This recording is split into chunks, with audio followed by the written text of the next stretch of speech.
If you're trying to scale your company, you probably don't have a revenue problem. I know that sounds wrong because it feels like, you could just generate more sales and everything would get easier, it would loosen up. You'd have more margin, you'd have more freedom, more breathing room. And it makes sense on the surface, but more revenue might actually be the thing that's hurting your company. And before you click off, hear me out. I've built $1 million company that's funded and it's given me freedom to travel around the world with my family, to pay off mounds of family student debt. So what I'm sharing here is from a place of deep knowing and from actually living it. So yes, making more sales. Yes, it will bring in more money. That money can solve a lot of problems, but it can also give us a lot of headaches too if you make the wrong kind of money in a way that you don't have the structure to really support it. And when a company is doing good work, growth tends to happen organically. Clients are happy, they refer you. New people come in with new problems, new circumstances, new everything. And that's a really good thing because it shows that there's demand. It shows that what you're doing really matters and makes a difference in the world. But if you're not intentional about how you grow, what you end up with isn't a well-run company. It's an urban sprawl. Think about a city that just keeps expanding outward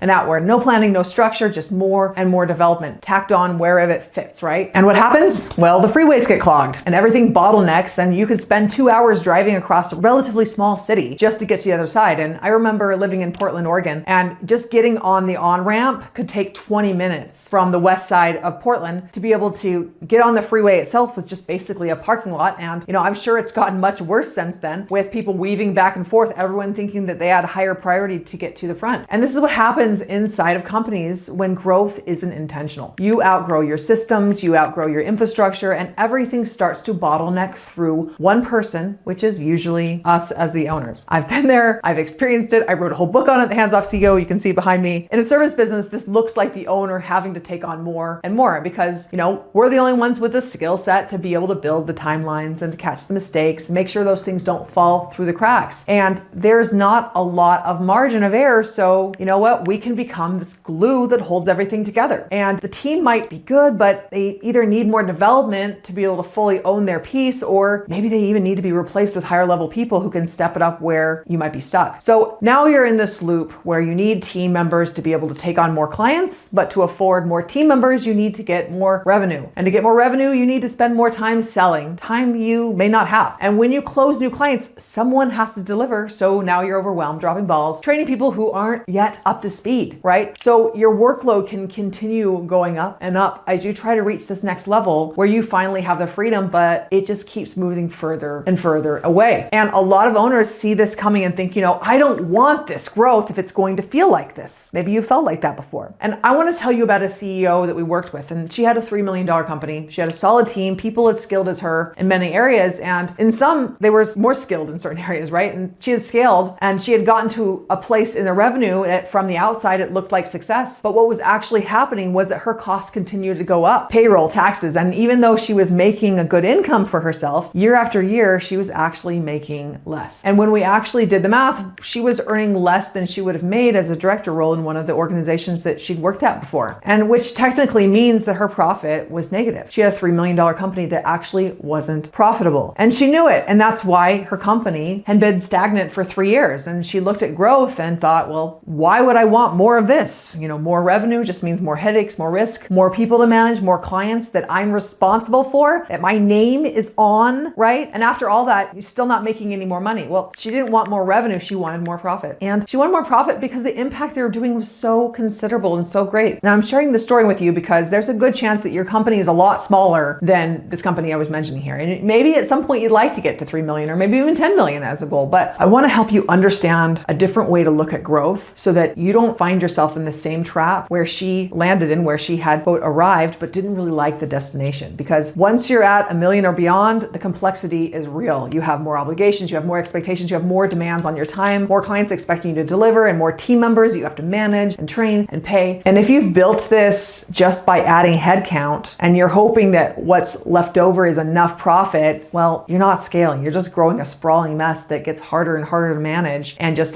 sucks the profits out, and at the same time sucks your energy and your momentum and your excitement around your business. So what's the alternative? Well, you stop scaling by headcount and you scale by impact. And when you scale headcount, your clients see you as a vendor. They buy what you do, your activities, your deliverables, and then they'll compare you to other vendors. They'll negotiate and they'll expect more for less. But when you scale by impact, you position yourself differently. You're not selling activities, you're selling outcomes and impact. You're helping them solve their most painful problem right now and taking them somewhere they didn't even know was possible without your support. That's a completely different value proposition, and it commands a completely different price. And the reality is that the market is demanding this shift. And AI and technology and buying patterns, they're cutting off the bottom of the pyramid. The cheap hands work that's getting automated, and even the more expensive hands work that is under pressure. And see, your clients see how fast things are moving, and they actually have visibility now into work that's possible in a way that they didn't have before. And what's going on is clients are expecting us to step up. So if you've noticed that clients are expecting more and they're wanting to pay you less for it, you're not imagining it, it's real. And the only way out of this is to move up the pyramid, where you're not just a service provider who does tasks, but you're a growth partner who delivers real, tangible, life-changing outcomes. So how do you actually do this? Well, you attract the right type of demand. That means positioning your company around a specific type of outcome, a specific type of impact, not a menu of services. You tell stories about the results that you've created for other companies. You already have clients you've done this for. You already have these wins. Use them. And if you haven't yet, well, this is your opportunity to start visioning. What kind of impact do you want to be known for? What level of problems do you want to solve? What level of impact do you want to bring into this world? Do you want to be the company that sells coaching or consulting services or puts together a social media campaign? Or do you want to be that company that creates life impacting transformation? Or maybe even helps a company go from like 20 million to 60 million, a company that really is making a big impact. Well, you get to decide that. And I hope this video gave you some insights to apply right away to your business. And as a next step, why don't you drop into the comments? What is this transformation that you're most proud of, that you want your work to really be known for? And I'll look forward to reading yours, as I actually read every comment. And I'm excited to hear about your transformation. Then next, you can go check out this video on a radical way of viewing pricing. And if you know that you need to raise your prices, but you're afraid that it could cost you your best clients, you definitely need to check it out.